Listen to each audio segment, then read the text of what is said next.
Okay, good evening प्यारे प्यारे बच्चों। आज हम लोग बिल्कुल नया चैप्टर पढ़ने जा रहे हैं जिसका नाम है एनाटमी ऑफ फ्लावरिंग प्लांट। क्या नाम है चैप्टर का? Anatomy of flowering plant. Heading डालिए, anatomy of flowering plant.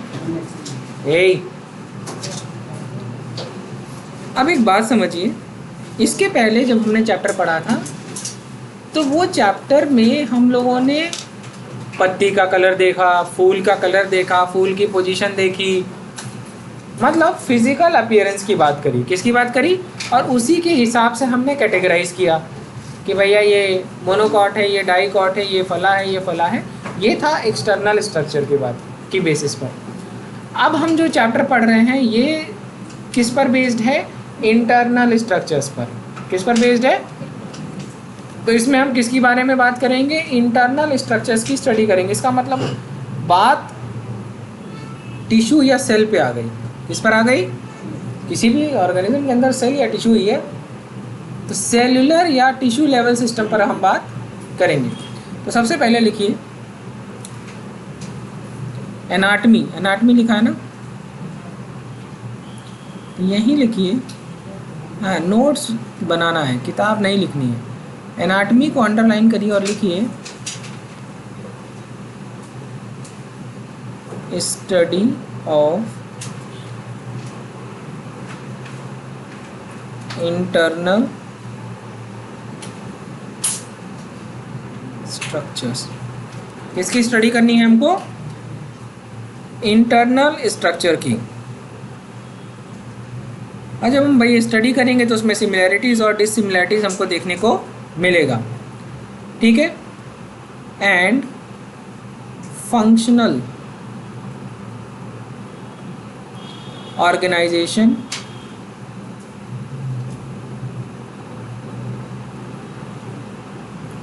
Structure की बात तो मुझे लगता है समझ में आ गई कि सेल का शेप कैसा है, सेल का साइज कैसा है, कौन से टिश्यू। लेकिन फंक्शनल ऑर्गेनाइजेशन का मतलब क्या है कि वो क्या फंक्शन परफॉर्म कर रहे हैं, कॉन्जिक्यूटिवली मिल करके क्या फंक्शन परफॉर्म कर रहे हैं, राइट। तो फंक्शनल ऑर्गेनाइजेशन, और ये सब पढ़ना किस में है? हायर प्लांट्स में। किसमें? और हायर प्लांट क्या होते हैं? या तो जिम्नोस्पर्म होते हैं या तो सबसे ज़्यादा एडवांस कौन है? एंजियोस्पर्म। पिछले चैप्टर में भी हमने किसके बारे में पढ़ा था? एंजियोस्पर्म के। हाँ, फ्लावरिंग प्लांट ना, और फ्लावर किस में आता है? एंजियोस्पर्म में। तो functional organisation of higher plants. बात समझ में आ गई? चलिए, अब यहाँ पर लिखा है, अब थोड़ा सा एक बहुत बेसिक डेफिनेशन समझते हैं। देखिएगा, लिखिएगा नहीं, मैं लिखवा दूंगा। अब सबसे पहली बात आती है कि आप लोगों ने सेल तो पढ़ा है, आप लोगों ने पढ़ा है कुछ बेसिक टिश्यूज़ की बात कर रहा हूँ, जैसे जाइलम, जैसे फ्लोएम, जैसे स्क्लेरेनकाइमा, जैसे कोलेनकाइमा, जैसे पैरेनकाइमा। ये सब क्या है? तो कहेंगे बहुत सारी सेल का समूह है, और इन्हीं को हमने क्या कहा? टिश्यू। अब मेरी बात को बताइएगा, मुझे एक बात बताइएगा कि पेट के अंदर जितनी भी सेल हैं सब मिल करके कोई ना कोई काम कर रही हैं, डाइजेशन में पार्टिसिपेट कर रही हैं। लेकिन अगर मैं जब बात करता हूँ छोटी आंत की, स्मॉल इंटेस्टीन में, स्मॉल इंटेस्टीन में डाइजेशन क्या सिर्फ ड्यूडेनम की सेल्स कराती है, या उसके लिए लिवर के द्वारा बाइल भी चाहिए, पैनक्रियाज के द्वारा पैनक्रियाटिक एंजाइम पैनक्रियोजाइमिन भी चाहिए कि नहीं चाहिए? इसका मतलब क्या है कि ये जब जो डाइजेस्टिव सिस्टम है, सिर्फ डाइजेशन की ही बात कर रहा हूँ, इसमें भी ग्रुप चाहिए। और ये पैनक्रियाज की सेल का जो शेप है और छोटी आंत दैट इज स्मॉल इंटेस्टीन का जो शेप होगा, सेम होगा क्या? लीवर की सेल का शेप सेम होगा क्या? ऐसा हो सकता है क्या लीवर की उठा करके लीवर ड्यूडेनम में लगा दे, ड्यूडेनम की उठा करके वहाँ लगा दे, सेम काम तो कर रहा है डाइजेशन? नहीं। इसका मतलब ऐसा भी हो सकता है कि एक ऐसा समूह हो सकता है या एक ऐसा ग्रुप ऑफ सेल हो सकता है या ग्रुप ऑफ टिश्यू सेल हो सकता है जो स्ट्रक्चरली सिमिलर नहीं है, लेकिन कॉन्जिक्यूटिवली फंक्शनली क्या है? सेम काम, सेम परफॉर्म कर रहा है काम। जैसे जाइलम, जाइलम में सीव ट्यूब एलिमेंट होता है, नहीं ये तो फ्लोएम में होता है। फ्लोएम की बात कर लेते हैं पहले। फ्लोएम में तुमको सीव ट्यूब एलिमेंट मिलता है। फ्लोएम में तुमको एक तरीके की सेल, इसका नाम है कंपेनियन सेल। एक तरीके की सेल होती है फ्लोएम पैरेनकाइमा, और एक तरीके की सेल होती है फ्लोएम फाइबर। और ये सब मिल करके क्या बनाते हैं? Phloem tissue. वो क्या करता है? खाना ट्रांसपोर्ट करता है। राइट, बात समझ में आ गई? इसी तरीके से जाइलम की बात करें तो ट्रैकीड, वेसेल, जाइलम पैरेनकाइमा और जाइलम फाइबर, ये सब मिल करके क्या कराते हैं? पानी को कंडक्ट कराते हैं। किसको कंडक्ट कराते हैं? अगर तुम लोगों ने पाइप देखी, पाइप वो फ्लेक्सिबल वाली पाइप, पीवीसी वाली,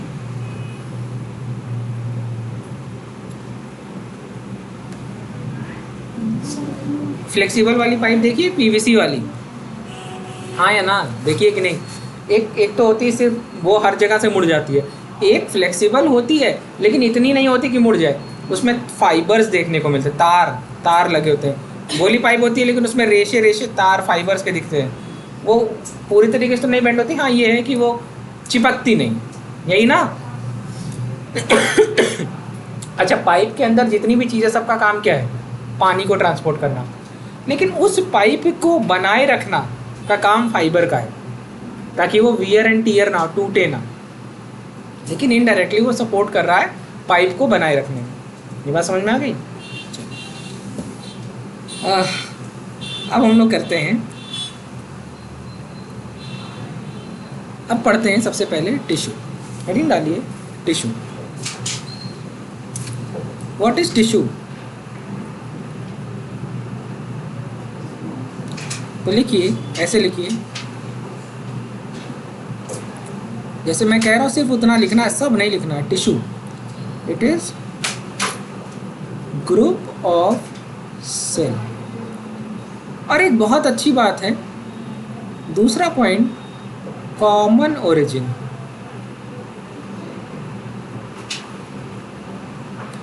और एक और है, परफॉर्म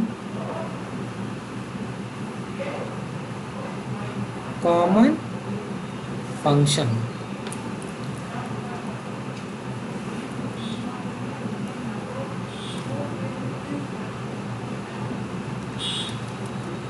चलो पहले इतना पढ़ते हैं। बहुत शानदार बात पढ़ा रहा हूँ, बहुत मजेदार, देखना कितनी अच्छी बात है। टिश्यू के लिए लिखा है group of cell, origin common. ये कैसे हो सकती है? जैसे मैं लिवर की सेल की बात करूं तो लिवर में कौन कौन सी सेल होती है? लिवर में हिपैटोसाइट सेल्स होती हैं, हिपैटिक सेल्स होती हैं जो कि बाइल बनाती हैं। लिवर में एक और सेल होती है जिसका नाम है कुफर सेल। कौन सी सेल? और ये क्या करती है? कोई बैक्टीरिया, फंगस का इन्फेक्शन हो गया तो उसको मार काट के खत्म। जैसे किसी आदमी का बॉडीगार्ड, उसे उसी आदमी को बचाता है, सबको बचाने लगता है, सिर्फ उसी को बचाता है, लोकलाइज्ड है। जैसे हमने रखा है और आप लोग कहीं मार कर ली तो वो तो आपसे मतलब नहीं, कि रहने दो, जाओ, हमको साहब को बचाना। ऐसा कहते हैं कुफर सेल क्या है, तो कहेंगे सर ये लोकलाइज्ड है, ये सिर्फ इतनी ही। तो इसी तरीके से कुफर सेल या हिपैटिक सेल्स या हिपैटोसाइट सेल्स, ये बनी तो किसी एक सेल से ही होंगी। यही बात आती है कि फ्लोएम में, मैं समझाऊंगा, मजा आ जाएगा। फ्लोएम में 4 तरीके की टिश्यू थी, sieve tube cells, companion cell, phloem parenchyma, phloem fibre. अब इसमें से लिविंग कितनी है? हाँ, लिविंग कितनी है? तो सिर्फ जो है 3 सेल्स लिविंग है। इसमें सीव ट्यूब सेल्स लिविंग तो है लेकिन इसमें न्यूक्लियस नहीं होता। कंपेनियन सेल का न्यूक्लियस इसको कंट्रोल करता है। जैसे किसी स्कूल का प्रिंसिपल चला जाए, निपट जाए, तो उस स्कूल का, जब जो स्कूल का मालिक है उसका कोई दोस्त रहा होगा जिसका दूसरा स्कूल भी चलता होगा, जिसका कोई दूसरा स्कूल होगा। अरे स्कूल के मालिक की दोस्ती स्कूल दूसरे स्कूल के मालिक से तो होगी, तो उसके प्रिंसिपल को भी जानता होगा, तो कहेंगे अरे मार साहब जरा कुछ दिन हमारे यहाँ भी देख लीजिए, आ जाया करिए।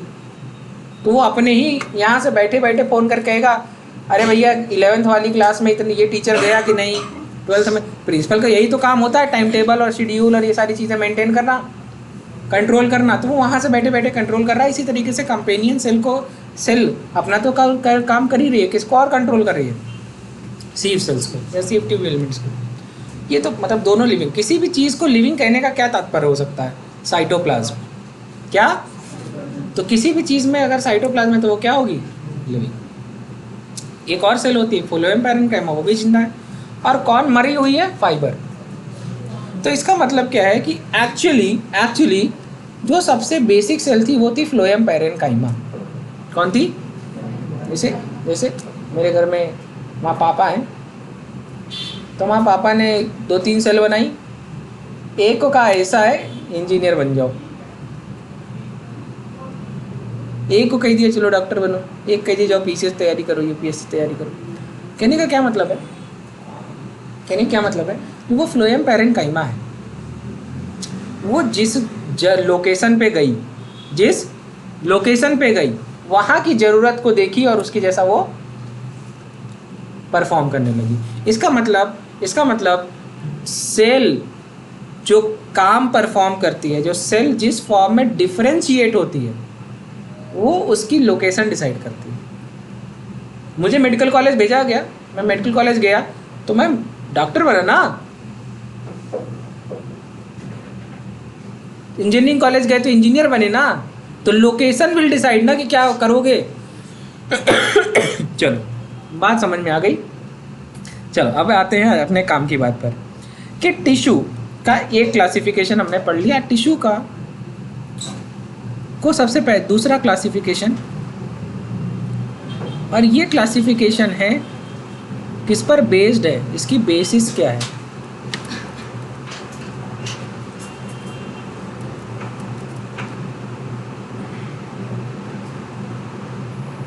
On the basis of capable of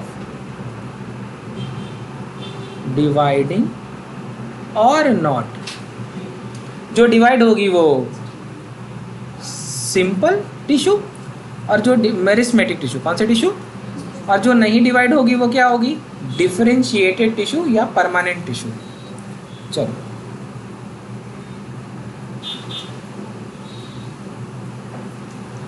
अब एक यहाँ पर एक पॉइंट लिख लो, एक स्टार बना के लिखो पॉइंट, स्ट्रक्चर एंड फंक्शन। जो भी मैंने पीछे पढ़ाया, structure and function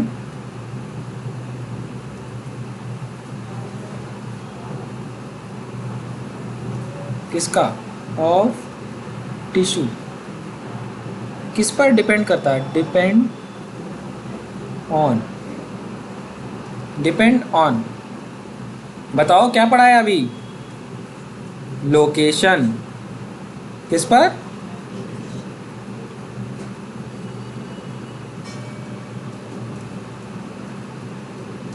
depend on location. चलो अब क्लासिफिकेशन किस पर बेस्ड था, कि डिवाइड हो सकती है कि नहीं डिवाइड हो सकती है। तो प्लांट टिश्यू दो तरीके की, मेरिस्मेटिक और परमानेंट।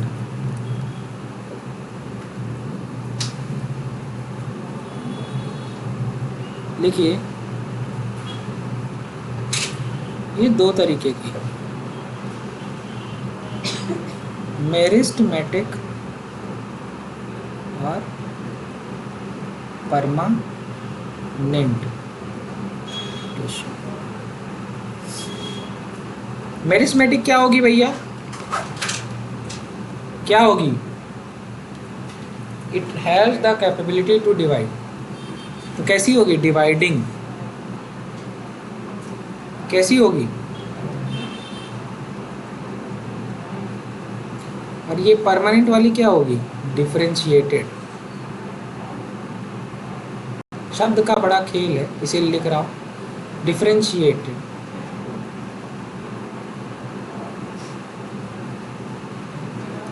अब मेरी बात को समझिएगा, जैसे मेरी बात को समझिएगा मज़ा आ जाएगा। जैसे अपने घर देखें, आपके घर में बहुत इंटरेस्टिंग बात है, आपके घर में किसी की जॉइंट फैमिली है जिसके अंदर चाचा चाची और ये सारे लोग रहते हो एक साथ, तो जैसे होगा और वो मतलब खाना एक ही घर में बनता है, एक ही चूल्हे पे, तो ऐसा होता होगा कि जो सास है वो सबका काम डिवाइड करती हैं। बड़ी बहू है तो वो हिसाब किताब देखेगी, हाँ, सब्जी उब्जी अरेंज करेगी, सब करेगी। दूसरे नंबर वाली बहू है तो उसका काम है सुबह झाड़ू लगाना। अब बहुआ क्या है, तुमको क्या लगता है आराम कराते हैं? तो बहुत काम करवाते हैं। उसके बाद वाली काम होगा कि तुम खाना बनाओगी, तुम सबके लिए नाश्ता बनाओगी, यही होता है ना। मैं देखो इनके घर में भी किसी का काम याद आ गया लेकिन लेकिन अभी घर में शादी हुई, किसी लड़के की शादी हुई, नई बहू आई है, नई बहू आई एकदम। अब कभी आपने देखा है नई बहू इज ओवर पैम्पर्ड, तुम हमारी बहू नहीं बेटी हो, हाँ ये तो बेटी समान हो, कल को वही बहू जो है बवाल काटती है, अरे ये तो बेटिया हो तुम, हाँ। अब मेरी बात समझो, दिस नई बहू इज फेवरेट टू ऑल, और उसमें क्या होता है टीम बनना, मतलब कुछ लोग दोस्ती करना, बड़ी बहू होगी वो चाहेगी कि हमारे पाले में आ जाए, दूसरी वाली को तो सब ट्राई मारते हैं। हाँ, अब बहुत अच्छा है देखना, अब यहीं से खेल शुरू होता है। अभी बहू को ओवर पैम्पर किया जा रहा है, लेकिन बहू का काम डिसाइड नहीं हो रहा है। बहू अभी काम नहीं कराते, 10-5 दिन काम नहीं कराते, जब आएगा मुंह दिखाओ, हाँ, तो 1-2 काम होता है, मुंह दिखाई कराना, ये सब काम, ये कोई काम थोड़े है। अरे तुम बैठो, हम तुम्हारे लिए चाय ले आ रहे। तो शुरू में बहू से काम नहीं कराते क्योंकि उसका काम डिसाइड नहीं हो पा रहा है कि झाड़ू लगवाना है कि पोछा लगवाना है कि खाना बनवाना है, नहीं हो रहा। अब नई बहू है, बाकी लोगों के बच्चे अच्छे हो चुके हैं। अब कुछ दिन में न्यूज़ आई, मतलब अब जैसे क्या हुआ कि थोड़ा दिन बाद थोड़ा मोड़ा काम करना शुरू कर दी, उसके बाद कुछ दिन में न्यूज़ आई कि मम्मी जी आप दादी बनने वाली हैं। अब मेरी बात समझो, क्या आया, अब सास को मम्मी बोलते हैं, क्या न्यूज़ आई, मम्मी जी आप दादी बनने वाले हैं, हाँ, कुछ खट्टा खाने का मन कर रहा है। तो अब यहीं से खेल शुरू होता है, अब मेरे खेल को समझिए।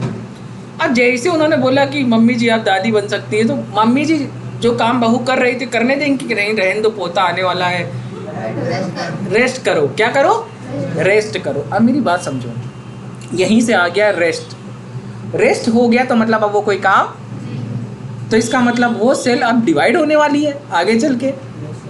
तो जब तक वो डिवाइड नहीं होगी, क्या, जब तक डिवाइड नहीं होगी तब तक तो बहू की बहुत खातिरदारी, मतलब उसको ज़्यादा खाना दिया जाएगा, मतलब उसका साइटोप्लाज्म बढ़ेगा, साइटोप्लाज्म में खाना जा रहा है, और ठीक है तो सेल का साइज बढ़ रहा है, सब कुछ हो रहा है, यहाँ तक तो कोई दिक्कत नहीं। अब कुछ दिन में न्यूज़ कंफर्म हो गई कि पोता आ गया, या मान लो पोती आ गई, अब कुछ आ गया, तो अभी 2-4 दिन 10 दिन तक कोई दिक्कत नहीं है। तो अभी क्या होता है ना, एक सीन होता है कि यार 6-7 महीने लेटे थे, काम नहीं करना पड़ा था, तो अब आदत हो जाती है कि यार काम ना करना पड़े, तो जब भी काम का टाइम आता है तो बच्चा रोने लगता है। ठीक है, अब मेरी बात को समझिएगा,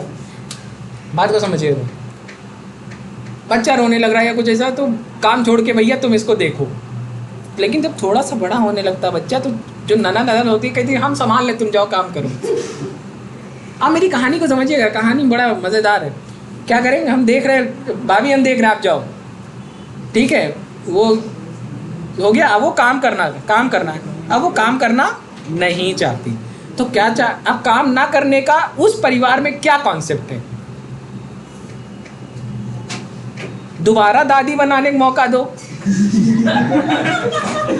बात सही है कि नहीं, अब मेरी बात समझिए, उस पूरे परिवार की थ्योरी में एक ही बात समझ में आई कि दोबारा अगर दादी बनने का मौका मिल गया तो काम नहीं करना पड़ेगा। इसका मतलब क्या है कि जो सेल डिवाइड हुई, जो नई सेल बनी, वो आपस से फिर से डिवीजन में पार्टिसिपेट करने लगी। ऐसी सेल को कहते हैं मेरिस्टेमेटिक टिश्यू। कैसे टिश्यू? जो लगातार सेल डिवीजन में पार्टिसिपेट करे, डिफरेंशिएट नहीं। अच्छा एक बात बताओ, जैसे पोता आ गया तो कोई ना कोई घर का कोई ना कोई काम तो करना पड़ेगा ना, तो किसी काम के लिए तुम क्या हो गए? स्पेसिफाइड। इसको कहते हैं डिफरेंशिएशन कि फला टास्क में से एक टास्क आपको करना है, बिग बॉस चाहते हैं। अब मेरी बात को समझिएगा। तो यहाँ पर क्या है कि मेरिस्टेमेटिक टिश्यू के लिए क्या होना चाहिए कि cell division cell division cell division, और उसी मेरिस्टेमेटिक टिश्यू ने कहा आप डिवाइड करने का मन नहीं कर रहा, तो क्या कर, चलो काम करो। That is differentiation. अब वो कोई ना कोई काम, ठीक है। अब एक कहानी और आपने सुनी होगी कि भैया 2 बच्चों के बीच में 3 साल का गैप होना चाहिए। सुना है कि नहीं? ये सब सुनते हैं कि नहीं? अरे आप सब डॉक्टर हैं, आप लोग के लिए तो बहुत नॉर्मल बात होनी चाहिए, यही समझदार है। जैसे कोई सेल है वो डिवाइड हुई, क्या हुई? सेल है डिवाइड हुई, और डिवाइड होने के बाद अभी वो डिवीजन में पार्टिसिपेट, तो कैसी हो जाएगी? परमानेंट, क्योंकि डिवाइड नहीं हो रही है। तो परमानेंट का मतलब है कि वो कोई ना कोई काम, ऐसे टिश्यू को कहेंगे डिफरेंशिएटेड टिश्यू, और इस प्रोसेस को कहेंगे डिफरेंशिएशन। क्या कहेंगे?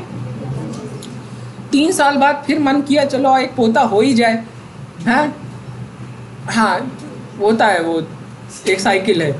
तो अब ऐसी सिचुएशन में वो क्या हो गए जैसे ये कंफर्म हुआ, वो काम धंधा सब छोड़ दी, तो जो डिफरेंशिएशन था वो छूट गया। D differentiation. क्या कहेंगे? D differentiation. क्या कहेंगे? डी डिफरेंशिएशन के दौरान जो परमानेंट टिश्यू है वो किसके जैसी बन जाती है? मेरिस्टेमेटिक। जैसे ये पता चला पोता आ गया, वापस से क्या हो, वो ननद कहेगी हम टहला रहे, तुम जाओ काम करो, तो क्या हो गई? फिर से काम करो ना, इसको कहेंगे फिर से काम करो, इज रीडिफरेंशिएशन। कौन सा डिफरेंशिएशन? तो क्या होगा? मेरिस्टेमेटिक, डिफरेंशिएशन, डी डिफरेंशिएशन, और समझ में आ गया? अरे बेटा सत्य घटना पे आधारित, ठीक है। चलो, तो यहाँ पर क्या हो गया? कैपेबल ऑफ डिवाइडिंग लिखो। अच्छा यहाँ पर कैपेबल ऑफ डिवाइडिंग, ठीक है। तो इसका मतलब क्या है? इसका मतलब क्या है कि इसकी कुछ प्रॉपर्टी होगी। हालांकि आपके सिलेबस से ये टॉपिक हटा दिया गया, तो मैं बहुत ज़्यादा नहीं पढ़ाऊँगा, पहले था, पहले डिफरेंशिएशन भी था, डी डिफरेंशिएशन भी था, डी डिफरेंशिएशन था, मेरिस्टेमेटिक टिश्यू था, परमानेंट टिश्यू था, सब था। अब नहीं है, ठीक है। अब परमानेंट टिश्यू 2 टाइप की होती है। एक होती है सिंपल परमानेंट टिश्यू,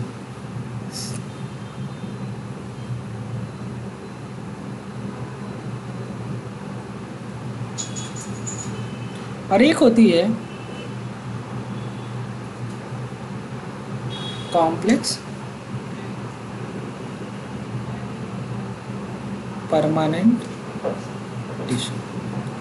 इसका एग्जाम्पल है जाइलम फ्लोएम, और इसका एग्जाम्पल है पैरेन काइमा, कॉलन काइमा और स्क्लेरेन काइमा। हो गया? कहानी अच्छी थी? बहुत अच्छी थी, यही सब अच्छा लगता है। तो पैरेन काइमा, कॉलन काइमा, स्क्लेरेन काइमा, ठीक है। अब एक बात आई थी यहाँ पर देखो, स्ट्रक्चर और फंक्शन डिपेंड करता है लोकेशन पर, यही तो बात की थी। तो ये भी एक क्लासिफिकेशन का कारण बनेगा। अब इसी कारण को मैं आगे पढ़ाने जा रहा हूँ। समझ में आ गया था ना? अब देखो क्या लिखा है, मेरिस्टेमेटिक टिश्यू क्या होते हैं? ये जो मेरिस्टेम का मतलब क्या होता है? कैपेबल ऑफ डिवाइडिंग, ठीक है। अब मेरिस्टेमेटिक टिश्यू 3 तरीके की होती है, ये भी बता दें। एक होता है एपिकल मेरिस्टेम, एक होता है इंटरकैलरी मेरिस्टेम, और एक होता है लेटरल। हालांकि ये इंपॉर्टेंट बात है, ये भी पढ़ ही लो, जान ही लो, जानते रहो सब,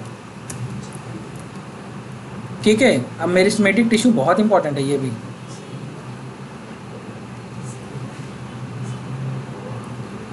ये इस 3 तरीके की होती है।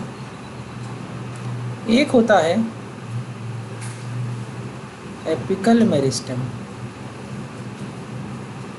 एक होता है इंटर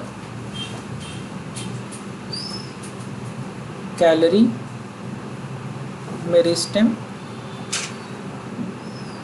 और तीसरा होता है लेटरल मेरिस्टेम।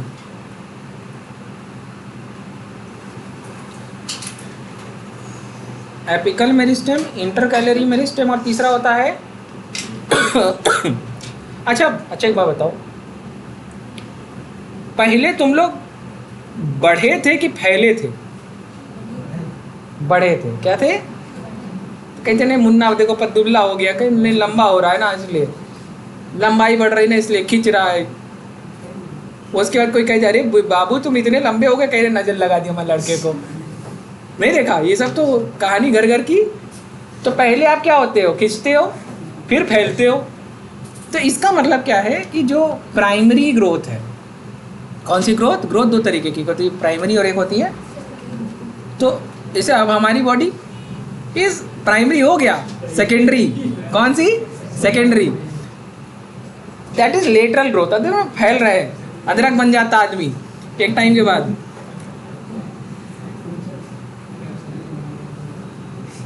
नहीं कह रहे सर मैं वो लगाऊंगी, एक को ऐड आता था, काजोल ऐड करती थी, वाइट कलर की कोई क्रीम थी, फेयर एंड लवली कब से करने लगी, ओले ओले करके कुछ कोई क्रीम थी, एंटी एजिंग क्रीम।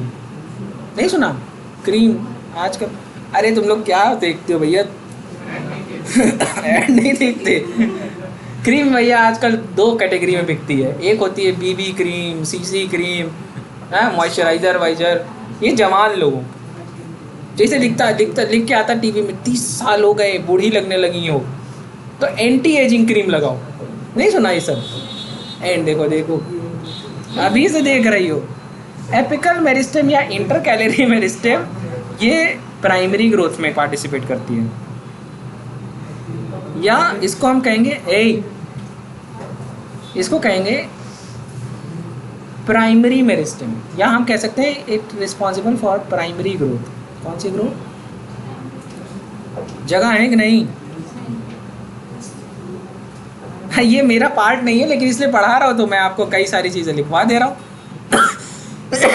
और लेटरल मेरिस्टेम जो होती है, आप भी क्या याद करोगे कि सावंत ने क्या पढ़ाया था? ये सेकेंडरी ग्रोथ का पार्ट है। जैसे प्लांट की हाइट बढ़ते समय, सुनो मेरी बात को समझना। अब जो एपिकल मेरिस्टेम है ये एपेक्स पे रहता है, या तो मतलब रूट और शूट की टिप पर। कहाँ पर? एपेक्स पर। जो लेटरल मेरिस्टेम है वो साइड में रहता है, तो वो इस तरफ से अगर ग्रो करेगा, जो यहाँ रहेगा उसी हिसाब से वो आगे बढ़ेगा। अगर वो ऊपर रहेगा तो ऊपर की तरफ जाएगा, और अगर साइड में रहेगा तो साइड में ग्रो करेगा, है ना? आपके बुक से हटा दिया, पता नहीं क्यों हटा दिया। हालांकि आपकी बुक में जब सेकेंडरी ग्रोथ नहीं है और मोनोकॉट डाइकॉट छोड़ रखा है, आधा अधूरा ज्ञान दिलवा रहे हैं, लेकिन यहाँ से तो पूरा ज्ञान मिलेगा। सेकेंडरी ग्रोथ समझ में आ गई? लेटरल ग्रोथ, इसी का दूसरा नाम क्या है? Lateral growth. हो गया बात? ये सब समझ में आ गया? चले बस देखते जाइएगा। एपिकल मेरिस्टेम दिख रहा है, टिप पे दिख रहा है, टिप पे देखो, पेड़ के एकदम ऊपर। एपिकल मेरिस्टेम 2 तरीके का होता है, एक तो होता है शूट एपिकल मेरिस्टेम, दूसरा होता है रूट एपिकल, मतलब रूट की टिप पे और शूट की टिप पे। बात समझ में आ रही? ये देखो, ये देखा भी होगा पेड़ों में तुमने, इस तरीके का चीज़ देखा होगा, सबसे टिप के ऊपर चिपचिपा सा होता भी है, किसी ने अगर देखा हो पेड़। हाँ देखो क्या लिखा हुआ है, बड़ी खास बात, इलॉन्गेशन। कैसे पार्टिसिपेट कर रहा है? ओके, अब बात आती है एपिकल मेरिस्टेम। सब ये सब जानते रहो, पहले ये सब था सिलेबस में, अब नहीं है। बस आप डायग्राम देखते जाइए। ये वाला देखो, इंटर कैलोरी। इंटर कैलोरी बड़ी इंटरेस्टिंग है। आप लोगों ने कभी चाय की पत्ती का बागान देखा या गार्डन देखा? गार्डन, झाड़, जहाँ गार्डन में दीवार बनाते हैं हरे हरे कलर की क्या होता है, पेड़ जैसे ऊपर हो रहा था, फिर टिप काट देते हैं, क्या शुरू हो जाती है? ब्रांचिंग। क्या शुरू हो जाती है? ब्रांचिंग। ये जो ब्रांचिंग के लिए जो मेरिस्टेम रिस्पॉन्सिबल है वो कौन सा है? Inter calorie meristem. Primary growth के दौरान कुछ प्राइमरी एपिकल टिश्यू रह जाते हैं, छूट जाते हैं, वही आगे चल के क्या कराते हैं? ब्रांचिंग। ओके लेकिन देखो कितनी अच्छी बात लिखी हुई है, इंटर कैलोरी मेरिस्टेम ही प्राइमरी मेरिस्टेम है। ये बच्चों आपके लिए मैंने पढ़ाया है, मैंने लिखवाया भी है प्राइमरी मेरिस्टेम। देखिए, तो कहीं कहीं अगर जगह हो इंटर कैलोरी मेरिस्टेम डैश करके लिख लो ब्रांचिंग, और एपिकल क्या? इलोंगेशन, हाइट बढ़ा रहा है। आना चाहिए भाई ब्रांचिंग। देखो क्या लिखा है, देखो कितनी अच्छी बात लिखी है। अगला लिखा है लेटरल मेरिस्टेम। कोई एक पेड़ बना लो, कोई एक पेड़ बना लो, ऐसे एक पेड़ बना लो, ऐसे एक पेड़ बना लो, ये घास, ये ज़मीन बना लो, ये रूट बना लो, ऐसे बना लो। यहाँ पर नहीं बेटा, हाँ, shoot apical meristem, this is root apical. हाँ, पेड़ बहुत जल्दी बनता है।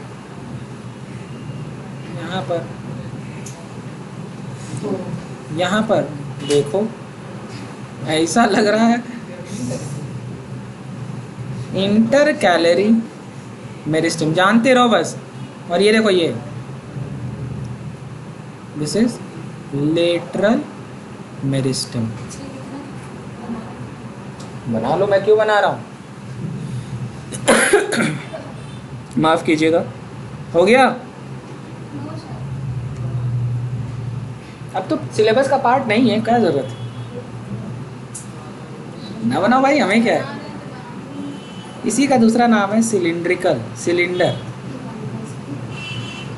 मेरिस्टेम, मतलब रिंग। आप लोगों ने कभी प्लांट में वो देखा ही है, एज निकालने के लिए क्या करते हैं? क्या उसके रिंग गिनते हैं, कैम्बियल रिंग गिनते हैं? नहीं देखा? जानते हैं? इसीलिए ये लेटरल मेरिस्टेम ही है, वो एज ऑफ प्लांट निकालते हैं। देखा है कभी? मैं आगे बढ़ूं? जल्दी नोट करो।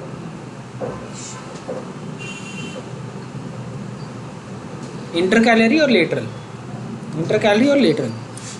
ओके, ये देखो, ये देखो लेटरली प्रेजेंट है। प्लांट है, ये प्लांट का गोलाई है, जैसे ये प्लांट का ऐसे होता है ना, तो इसका इतना हिस्सा ट्रांसवर्स सेक्शन, ऐसे सेक्शन को, मतलब जैसे आप अपना गला काटिए, आपके गले काटने वाली डायरेक्शन इज टीएस। हाँ, समझ रहे हैं? टीएस। तो ट्रांसवर्स सेक्शन, ट्रांसवर्स सेक्शन का एक छोटा सा स्लाइस मैंने आपको दिखाया।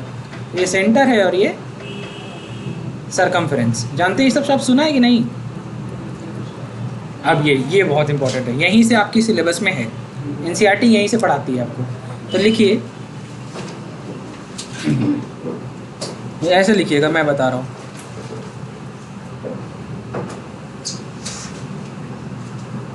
लिखो, on the basis of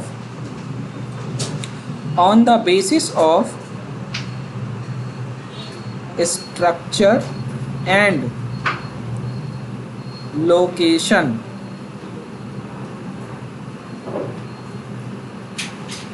there are 3 types of tissue system। और ये 3 टाइप कौन कौन सा है? सबसे पहला लिखो एपिडर्मल टिश्यू सिस्टम, दूसरा लिखो ग्राउंड टिश्यू, और तीसरा लिखो vascular tissue system. On the basis of structure and location, 3 तरीके का टिश्यू सिस्टम होता है, epidermal tissue system, ground tissue system और वैस्कुलर टिश्यू सिस्टम।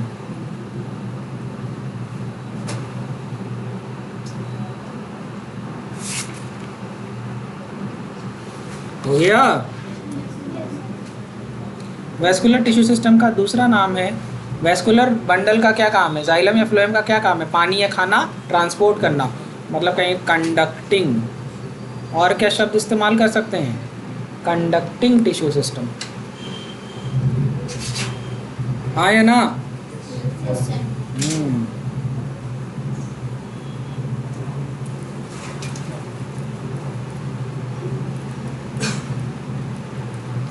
खाली थोड़ा सा देख लो, लिखवाएंगे नहीं।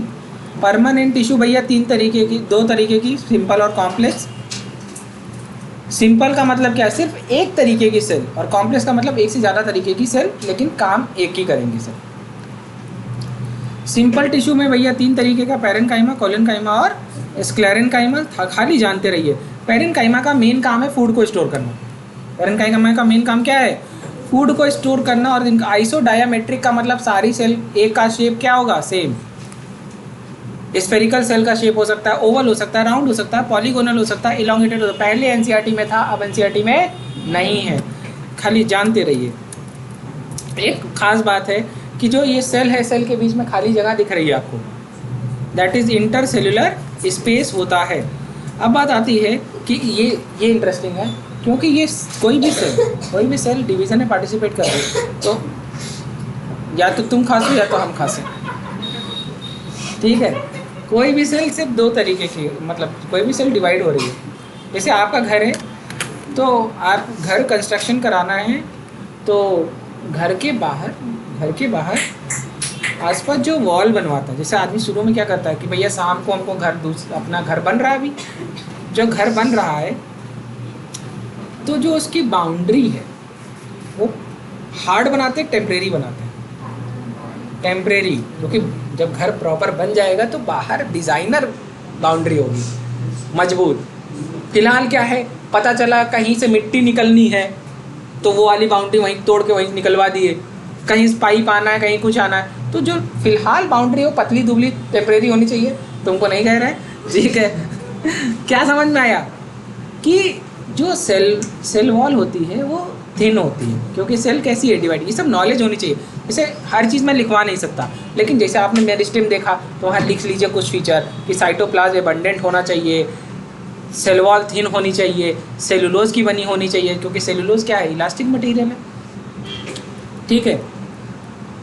लिखा भी है कि क्लोजली पैक्ड होती हैं, इंटरसेलुलर स्पेस होता है, ये सब।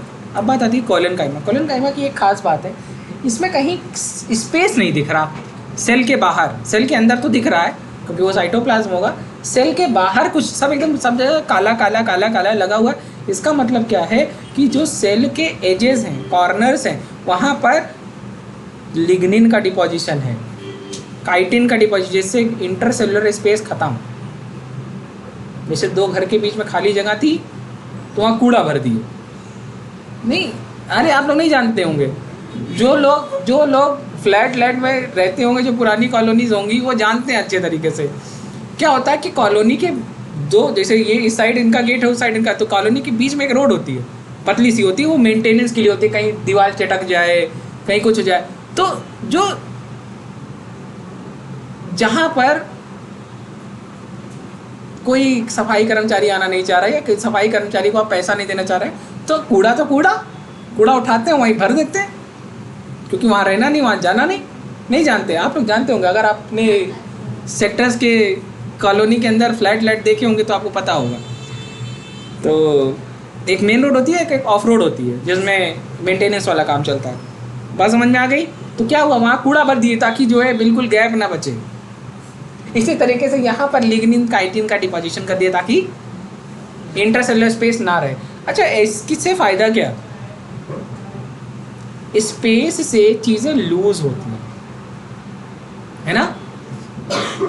लेकिन जब स्पेस नहीं होगा तो दो सेल बहुत ही क्लोज प्रॉक्सिमिटी में आएंगी और मैकेनिकल स्ट्रेंथ घटेगी कि बढ़ेगी? क्या होगी? इसका मतलब कोलेनकाइमा का मेन काम क्या है? Mechanical support. क्या काम है? Mechanical support. समझ में आ गया? और देखो डिपॉजिट क्या हुआ है, सेल्यूलोज, हेमी सेल्यूलोज, पेक्टिन, बहुत हार्ड मटेरियल है। अगला टाइप है, देखो क्या लिखा है, इंटरसेलुलर स्पेस एब्सेंट है, लिखा हुआ है कि नहीं लिखा हुआ है? नहीं बेटा, ये सब आपके सिलेबस में नहीं है तो क्यों लिखे, खाली जानते रहिए। देखो लिखा है कि नहीं, मैकेनिकल सपोर्ट प्रोवाइड करेंगे, लिखा है कि नहीं? दिख रहा है, दिख रहा है कि हेमी सेलुलोज, सेलुलोज, पेक्टिन ये सब डिपॉजिट हो रहा है। तुम भी खास रही हो, समझ नहीं आ रहा किसकी वजह से किसको खांसी हो रही है? देखो इधर क्या लिखा हुआ है, स्क्लेरन काइमा। स्क्लेरन काइमा का मतलब है डेड। स्क्लेरन काइमा का मतलब डेड। डेड शब्द सुनते ही किसकी क्या बात समझ में आती है? साइटोप्लाज्म है कि नहीं है? है कि नहीं है? क्यों? क्योंकि साइटोप्लाज्म से क्या सुना है ऐसा शब्द एनसीईआरटी सेल के चैप्टर में? Site for all type of metabolic या सेलुलर एक्टिविटी। और कोई भी सेल को जिंदा रखने के लिए एनर्जी चाहिए, एनर्जी कहाँ बन रही है? साइटोप्लाज्म में।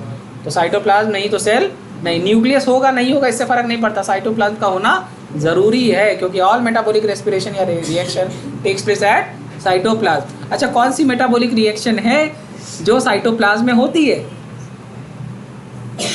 जिन्होंने, सब लोग लगभग बच्चे 12th पास आउट हैं, रेस्पिरेशन। और रेस्पिरेशन में कौन सी? रेस्पिरेशन में तो कई तरीके की रिएक्शन है, एरोबिक हो या एनारोबिक हो, दोनों की ग्लाइकोलिसिस। कौन सी रिएक्शन? तो एक बात समझिए, सिलेक्शन कैसे होता है। जब आप 3-4 चैप्टर को एक साथ लाने की हैसियत रखते हैं, आप सेलेक्ट हो जाएंगे। देखो ना, मैं एक टॉपिक को कहाँ कहाँ से करें, और अगर आपको विश्वास ना हो तो यही रिक्सिया मार्केंशिया जो आपने वो पढ़ा है, प्लांट किंगडम, एनिमल किंगडम पढ़ा था, प्लांट किंगडम पढ़ा था, बायोलॉजिकल क्लासिफिकेशन पढ़ा था, मार्केंशिया का एग्जाम्पल है आपका जो है एल्गी में, है एल्गी, ब्रायोफाइटा, टेरिडोफाइटा, ये सब सुनते हैं कि नहीं? तो वहाँ पे मार्केंशिया है ब्रायोफाइटा में। और पता है एग्जाम में क्वेश्चन क्या आया? एग्जाम में एक चैप्टर है sexual reproduction in flowering plant, और फ्लावरिंग प्लांट उस चैप्टर में एक 2 शब्द है, एक शब्द है मोनोइशियस, एक शब्द है डायोशियस। मोनोइशियस का मतलब होता है यूनिसेक्सुअल प्लांट, और डायोशियस का मतलब यूनिसेक्सुअल, मोनोइशियस का मतलब बाइसेक्सुअल। एग्जाम में क्वेश्चन आया था मार्केंशिया का, और जब तुम वो चैप्टर पढ़ोगे तो उस चैप्टर में मार्केंशिया नहीं दिया है। तो एनटीए या जो एनटीए का करिकुलम है वो ये कहता है कि एनसीईआरटी में लिखी हुई कोई भी शब्द, कोई भी वर्ड का कहीं से कहीं इस्तेमाल करके हम क्वेश्चन पूछ सकते हैं।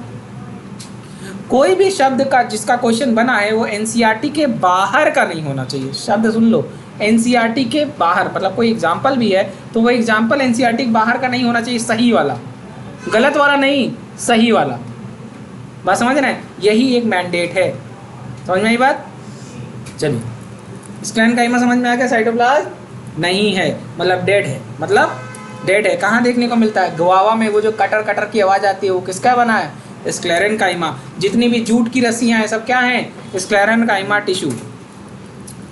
समझ में आ गया? तो देखो लिखा भी है फाइबर और स्क्लेरिड। स्क्लेरिड क्या होता है? वो ग्रिटीनेस, नहीं कड़ा कड़ा पत्थर जैसा दांत के बीच में आ जाता नहीं गुआवा खाते समय, जिसको आप बीज समझते हो। ओके, फाइबर दिख रहा है, ये स्क्लेरन काइमा है। ओके डन, ये टॉपिक मेरा हो गया। अब मैं आपको पढ़ाने जा रहा हूँ आपका टॉपिक जो आपके सिलेबस में है। कॉम्प्लेक्स टिश्यू भी हो गया है। देखिए, देख लीजिए भाई, देखने में क्या जा रहा है? जाइलम क्या कर रहा है? जाइलम जिसको नहीं पता वो लिख ले, वाटर और मिनरल का कंडक्शन करता है, मतलब इनऑर्गेनिक मैटर का। और ये देखिए आपके सामने लिखा हुआ बना हुआ डायग्राम। अच्छा, ये डायग्राम दिखाऊंगा और आपको जिन 3 चीज़ें लिखवाया हूँ, एपिडर्मल टिश्यू, ग्राउंड टिश्यू और वेस्कुलर कैम्बियम। जरा देखो, ये प्लांट का लॉन्गिट्यूडनल सेक्शन है, स्टेम का क्या है? ऐसे काट दिया, लॉन्गिट्यूडनल। ये देखो, ये सबसे बाहर वाली जो टिश्यू है दैट इज एपिडर्मिस। ये जो कॉर्टेक्स शब्द तुमको दिख रहा है, पिथ शब्द दिख रहा है, ये क्या है? Ground tissue. और ये जो कैम्बियम शब्द आ रहा है ये तो वेस्कुलर कैम्बियम है। ये क्या है? Vascular bundle. समझ में आ गया? माफ कीजिएगा। देखिए, जाइलम किस किस से बना? ट्रैकीड, वेसल, जाइलम फाइबर और जाइलम पैरेन्काइमा। कह रहे हैं जिम्नोस्पर्म में वेसल नहीं होती, ठीक है, ट्यूब लाइक सेल्स होती हैं। अब ये सब है नहीं सिलेबस में, मत पढ़ो।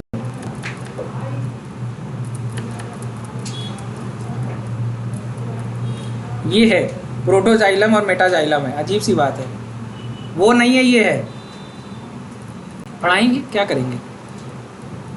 ये देखिए, ये अंदर से जब आप जब सेल की स्टडी करोगे तो ये सबसे बाहर जो सेल्स हैं, इसकी सबसे बाहर की लेयर होगी वो एपिडर्मिस होगी। ये जो तुमको दिख रहा है ये जितना तुमको दिख रहा है, क्योंकि आज चैप्टर का इंट्रोडक्शन है तो बहुत कुछ नहीं लिखवा रहा हूँ, लेकिन आप समझिए ये है क्या नाम है, ग्राउंड टिश्यू। क्या है? और ये जो गोला गोला तुमको दिख रहा है ना, यही है वैस्कुलर बंडल। जैसे आप समझिए पिलर के अंदर की सरिया। एक बहुत इंटरेस्टिंग बात है, आप लोगों ने कभी पिलर देखा है? पिलर बनते हुए भी देखा है? पिलर के अंदर सरिया लगी होती है, लेकिन क्या सरिया बिल्कुल बीच में होती है? क्या सरिया के बीच में भी जगह होती है कि नहीं? वहाँ भी सीमेंट होती है कि नहीं? सबसे बाहर वाली लेयर इज एपिडर्मिस, उसके बाद का बचा हुआ हर चीज इज ग्राउंड टिश्यू। मेरी बात को समझना बड़े ध्यान से, मतलब cortex, general cortex, endodermis, pericycle, और एक शब्द बोल रहा हूँ पित्त। जो 4 सरिया है, उस 4 सरिया के बीच में जो जगह है, मेरी बात को समझिएगा। पिलर को बाहर से सोचिए, बाहर से इमेजिन कीजिए, पिलर के सबसे बाहर वाला इज एपिडर्मिस, उसके बाद के अंदर की जितना कंक्रीट है वो सब क्या है? Ground tissue. अब वो जो 4 सरिया है, उस 4 सरिया के अंदर भी तो सीमेंट है। वो सीमेंट भी अगर टिश्यू के हिसाब से सोचोगे तो वो भी ग्राउंड टिश्यू है। जनरली हम लोग इस तरीके से सोचते हैं कि सबसे बाहर की लेयर इज एपिडर्मिस, उसके अंदर वाली ग्राउंड टिश्यू, और उसके अंदर वाली वैस्कुलर बंडल। तो हमको ये लगता है कि जो वैस्कुलर बंडल है वो जहाँ से शुरू होता है जाइलम फ्लोएम, वो अंदर तक आता नहीं। पिलर में वो सरिया मतलब वैस्कुलर बंडल, और सबसे अंदर वाली ग्राउंड टिश्यू कहते हैं पित्त। क्या कहते हैं? इसका मतलब ये जो जाइलम या फ्लोएम तुमको दिख रहा है, इसके अंदर क्या होगा? तो कहेंगे ग्राउंड टिश्यू का ही पार्ट है पित्त। मेरी बात समझ में आ गई? तो ग्राउंड टिश्यू का काम क्या है? अरे वो डेंसिटी बढ़ा रहा है, मैकेनिकल सपोर्ट दे रहा है। क्या दे रहा है?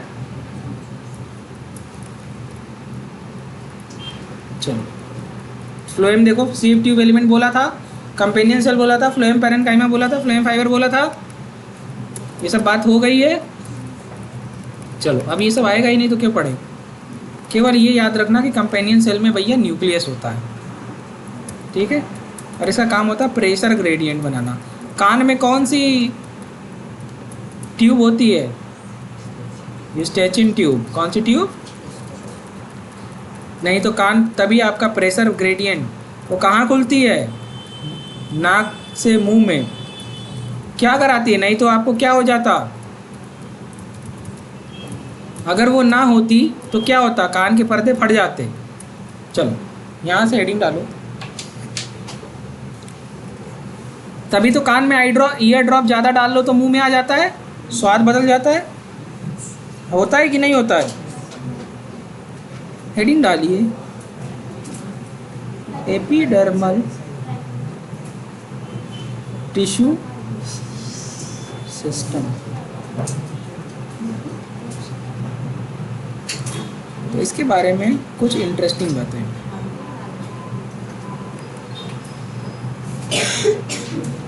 It is the outer most covering. Outer most covering, अच्छा, हमारे बॉडी की भी सबसे बाहर की कवरिंग इज एपिडर्मिस। तो शरीर के बाहर जितनी भी कवरिंग है सब क्या है? एपिडर्मल टिश्यू से बनी है। तो outer most covering of whole plant body. तो एपिडर्मल टिश्यू किससे किससे मिलके बना है?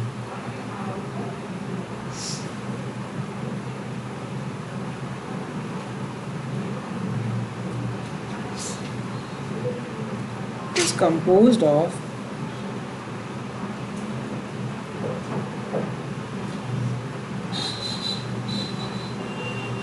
अगर मैं रूट की बात करूं तो मुझे क्या याद आएगा? Root hair. क्या याद आएगा? रूट हेयर सुना है? वो भी क्या है? Epidermal cell. आप लोगों ने कभी भिंडी का पेड़ देखा है? भिंडी के पेड़ के को कभी देखा होगा तो लोग शर्ट वर्ट एकदम प्रॉपर बांध पहन करके, फुल शर्ट, भिंडी तोड़ने जाते हैं तो पूरा मतलब बॉडी एक्सपोज ना हो। जिसको पता होगा वो पता होगा क्यों। रेशे होते हैं और वो चुभ जाते हैं। ये जो रेशे हैं ये भी हेयर्स हैं। और क्यों होते हैं? जैसे ये रेशे हमें चुभ रहा है वैसे ये रेशे किसको चुभते हैं? इंसेक्ट को। तो ये डिफेंस मैकेनिज्म है। कैसा है? क्योंकि भाई भिंडी इज हरा हरा पेड़, हरा हरा पेड़ में खूब सारा सेल्यूलोज। और कौन अट्रैक्ट होगा? इंसेक्ट खाने के लालच में। शूट बोरर क्या कहते हैं? जो शूट में छेद कर देंगे और वहाँ से सारा उसका सेल्यूलोज पीक के खाक खत्म कर देंगे। तो शूट बोरर से अपने आप को बचाने के लिए क्या करता है? ट्राइकोम। क्या कहते हैं? ट्राइकोम।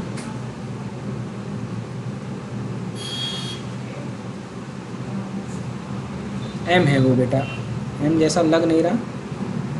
क्या कहेंगे? Trichome. It is shoot hair. और ये कैसा होता है? दिखता है कि नहीं नेकेड आई से? हम लोग देख पाते हैं कि नहीं? देख पाते हैं ना। तो मल्टी सेलुलर। और रूट हेयर कैसा होता है? यूनिसेलुलर। ठीक है। ये इनका एक कॉमन नाम है। इनको एक कॉमनली एक शब्द बोला जाता है। इनको एक कॉमनली एक शब्द बोला जाता है एपिडर्मल एपेंडेजेस। एपिडर्मल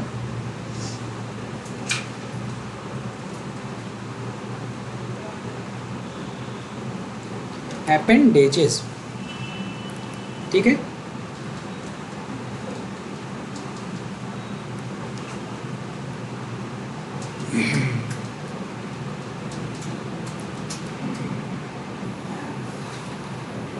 तो एपिडर्मल सेल, स्टोमेटा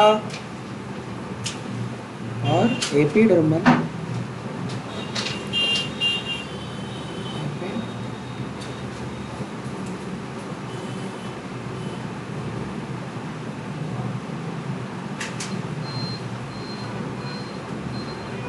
ओके। मुझे लगता है मैंने बहुत अच्छे तरीके से आपको ये समझाने की कोशिश करी। एपिडर्मल टिश्यू सिस्टम का में सबसे पहली बात आती है, अब बात आएगी एपिडर्मल सेल, या इसी को कहते हैं हम एपिडर्मिस।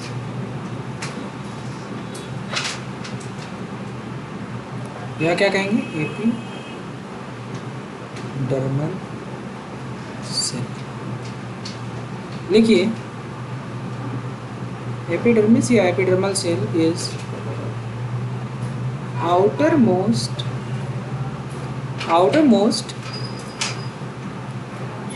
layer of, मैं प्राइमरी को 1 डिग्री लिख दूं, इतना आप लोगों को समझ में आता है? प्राइमरी मतलब 1 डिग्री, केमिस्ट्री में भी बहुत पढ़ा होगा। 1 degree, 2 degree, 3 degree. Primary plant body.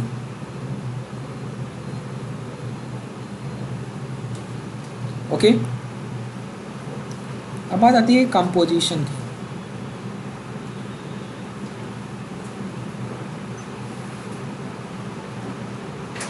देखिए, कंपोज्ड ऑफ इलॉन्गेटेड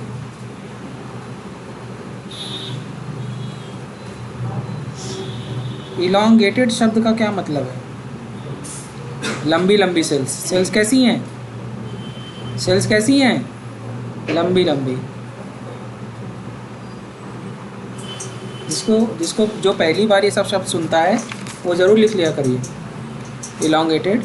एंड ये जो सेल्स है वो बिल्कुल पास में है, तो क्या कहेंगे? कॉम्पैक्ट। कॉम्पैक्ट कहते हैं ना, बहुत करीब करीब। तो लिखो इलॉन्गेटेड एंड कॉम्पैक्टली अरेंज।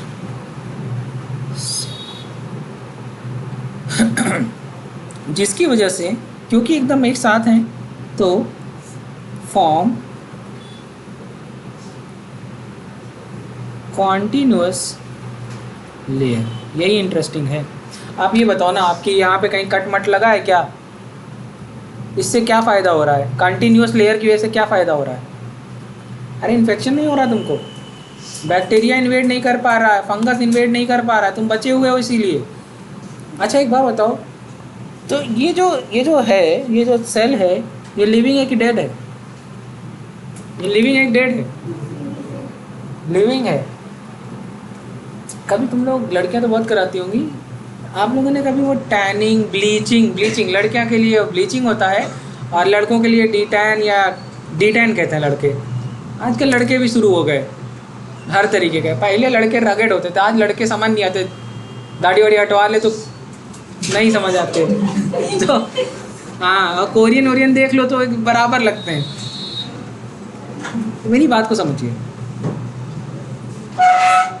बड़े इंटरेस्टिंग है। एक बात बताओ, कोई भी आदमी जिंदा है तो दुनिया उसका नुकसान करने पहुंचती है, नोचना खाना चाहती है, और जब मर जाता, अरे बड़ा बढ़िया आदमी था, क्योंकि अब फायदा नहीं होगा। अब फायदा, किसी के घर में शादी हो, किसी के घर में कोई मर जाए, ज़्यादा आदमी कब जाएगा? शादी में। हाँ, फायदा हो रहा है, देख रहे हो? मेरी बात को समझो। अब इसी तरीके से बैक्टीरिया है, फंगस है, माइक्रो, खाना खाने जाएंगे सर, 13वीं मिलेगी बेटा। बैक्टीरिया है, फंगस है, माइक्रोब है, ये सब क्यों है? कहीं खाने के लिए जी रहे हैं।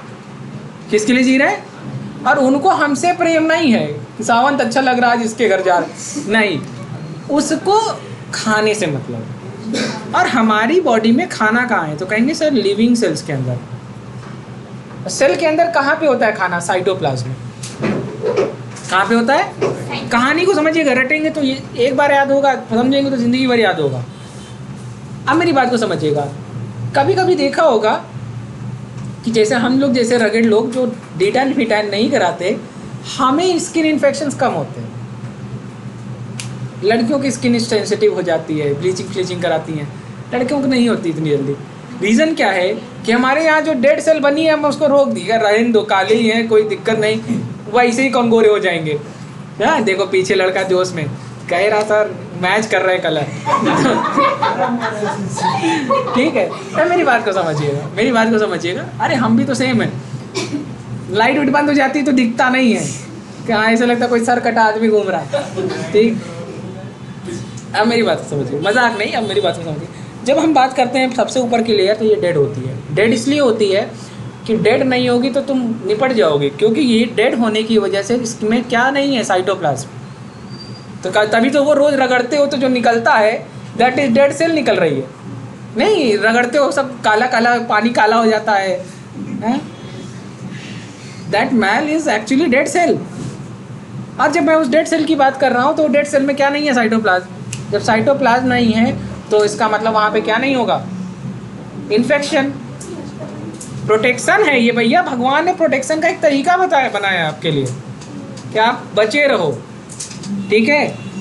और अगर कहीं कट वट लग गया तो वो एपिडर्मिस ब्रेक हो गई। अब कट लगने के बाद इन्फेक्शन होता है, क्यों? तेज बोलो, तेज। कट लगा, ऊपर की लेयर तो डेड थी, अंदर वाली जिंदा थी। जिंदे वाले में क्या देख लिया बैक्टीरिया? खाना। क्या देख लिया? साइटोप्लाज्म। वही साइटोप्लाज्म के लिए तो सब कुछ हो रहा है। और जो लोग डायबिटिक होते हैं, अब मेरी बात को समझिएगा, सबसे ज़्यादा फंगल इन्फेक्शन किनको होता है? डायबिटिक को, क्योंकि उनके ब्लड में ग्लूकोज लेवल ज़्यादा, तो उनके सेल के पास भी तो ग्लूकोज होगा। कहीं कट लग गया तो उनके ब्लड में अच्छा खासा ग्लूकोज है, बैक्टीरिया का यहाँ खाना ज़्यादा, चलो यहीं। तो बेयर फुट डिजीज़, ये सारी बीमारियाँ किसको ज़्यादा होती है? डायबिटिक को। तो डायबिटीज़ नहीं होनी चाहिए। बात समझ में आ गई? कॉन्टिन्यूस लेयर है। अब एपिडर्मल सेल लिखो, यूजली सिंगल लेयर्ड।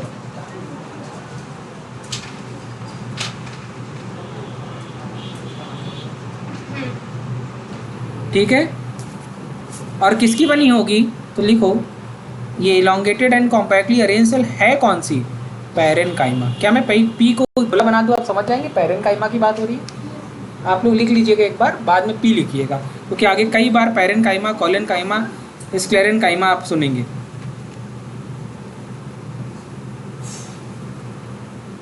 अब ये जो पैरेन्काइमा सेल है ये अपने अंदर क्या मॉडिफिकेशन किया है, इसके अंदर का मॉडिफिकेशन इंपॉर्टेंट है। सबसे पहला मॉडिफिकेशन इसने अपने अंदर ये किया है कि इसके पास वैक्यूल बड़ा है, लार्ज वैक्यूल। अच्छा, जितनी भी प्लांट सेल होती है सब में वैक्यूल होता है ना? हाँ, एनिमल सेल में वैक्यूल नहीं होता, ठीक है। साइटोप्लाज्म ज़्यादा होना चाहिए कि कम होना चाहिए? ज़्यादा होगा तो अट्रैक्ट करेगा, यही तो बात हुई थी ना अभी। साइटोप्लाज्म क्या होगा? कम। और सेल वॉल